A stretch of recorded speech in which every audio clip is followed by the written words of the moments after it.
तो हेलो दोस्तों, आज हम आप सभी को लेके आ चुके हैं त्रैमासिक परीक्षा का 2025 और 26 का गणित विषय का कक्षा 10वीं का कुल प्रश्न यहाँ पर 23 दिए हैं। हल सहित आपको बताएंगे ऊटी पूरी, ठीक है, पूरी बिल्कुल सही आंसर बताएंगे।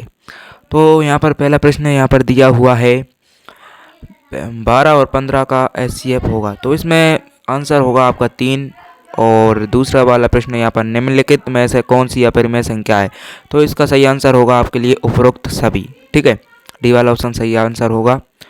और यहाँ पर तीसरा वाला प्रश्न यहाँ पर दिया हुआ है यदि A1 अपॉन A2 बराबर B1 अपॉन B2 बराबर नहीं है C1 अपॉन C2 को, तो रैखिक समीकरण योग में A1x plus B1y plus C1 बराबर 0 तथा A2x plus B2y plus C2 का, तो इसका सही आंसर हो जाएगा आपका कोई हल नहीं होगा, ठीक है, इसका कोई हल नहीं होगा। और चौथा वाला यहाँ पर दिया हुआ है, चौथा वाला द्विघात समीकरण ax square plus bx plus c का विभक्तकर। जी हाँ दोस्तों, विभक्तकर क्या होगा इसका आप मुझे बताइए।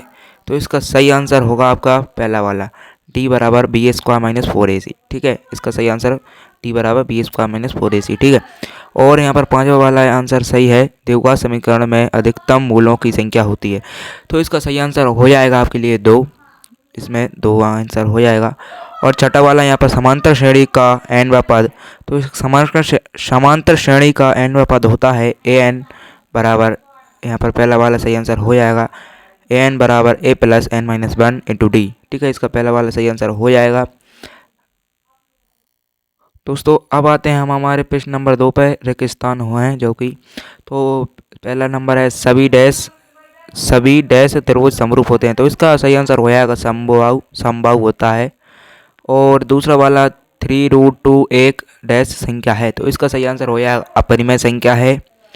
और तीसरा वाला दो बहुपदों का गुणनफल एक डैश होता है, तो इसका सही आंसर हो जाएगा एक बहुपद होता है, ठीक है, एक बहुपद। तो चौथा वाला प्रश्न यहाँ पर ये दिया है यदि ए बी सी समांतर श्रेणी में है तब बी को ए और सी का डैश कहते हैं, तो इसका सही आंसर हो जाएगा समांतर माध्य। और पांचवा वाला यहाँ पर क्वेश्चन दिया हुआ HCF A B into LCM A B बराबर ए इंटू बी, तो इसका सही आंसर हो जाएगा ए इंटू बी, ठीक है।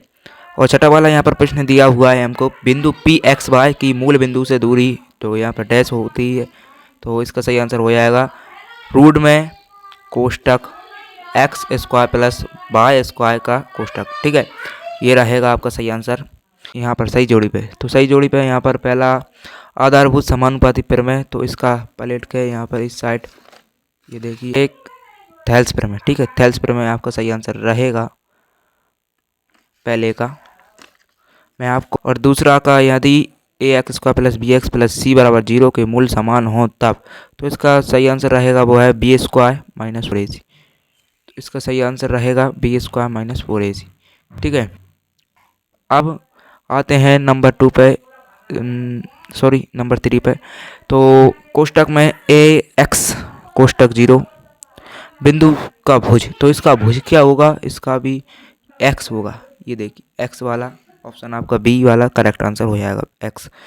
अब आते हैं प्रश्न नंबर 4 पे, मूल बिंदु के निर्देशांक। मूल बिंदु के निर्देशांक कौन कौन से रहते हैं, 0 0 होते हैं, आपका सी वाला सही आंसर हो जाएगा। अब अपन इस साइड आ जाते हैं। तो दोस्तों 5 वाला यहाँ पर रेखाएं प्रतिच्छेदी हों, रेखाएं प्रतिच्छेदी कब होती हैं, एक अद्वितीय हल हो तब। और एक्स अक्ष पर बिंदु के निर्देशांक होते हैं, तो इस साइड पलट देते हैं, तो यहाँ पर आपका सही आंसर हो जाएगा डी वाला सही आंसर, ठीक है, एक्स और 0। अब बात करते हैं अपन प्रश्न नंबर 4 पे। प्रश्न नंबर 4 पे अपन जल्दी, ठीक है, प्रश्न नंबर 4 पे आते हैं। एक Subscribe my YouTube channel. Play का सही आंसर हो जाएगा आपका 47, ठीक है। हम आ चुके हैं दूसरे वाले प्रश्न पर, क्या भुजाओं में 6 सेंटीमीटर 8 सेंटीमीटर एवं 10 सेंटीमीटर से निर्मित त्रिभुज समकोण त्रिभुज होता है, तो इसका सही आंसर हो जाएगा हाँ। और तीसरा वाला का प्रश्न का सही आंसर हो जाएगा 10 इकाई। और चौथे वाले का हो जाएगा हाँ। तो क्या x प्लस 1 का होल स्क्वायर बराबर 2x माइनस 3 द्विघात समीकरण है, तो इसका सही आंसर हो जाएगा हाँ है। और प्रश्न नंबर 5 का सही आंसर हो जाएगा आपके लिए 1, क्योंकि 4 और एवं 5 का महत्तम सामर्थ्य यानी एचसीएफ होता है 1, ठीक है। यदि ए बराबर बी क्यू तो ए और बी में संबंध है, तो इसका सही आंसर रहे वो थोड़ा बड़ा रहेगा। ए एक गुणज है या बी ए का एक गुणज है, गुणनखंड, सॉरी एक गुणनखंड है। अब आते हैं प्रश्न नंबर 5 पर। प्रश्न नंबर 5 है कि हमारा सत्य सत्य, दो समरूप त्रिभुजों के परिमाप आपस में बराबर होते हैं, तो इसका सही आंसर होगा सत्य।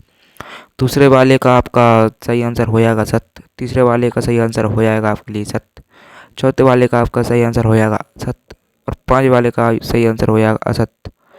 ठीक है, तो वीडियो अगर आपको अच्छी लगी हो तो लाइक कर देना और चैनल को सब्सक्राइब कर देना।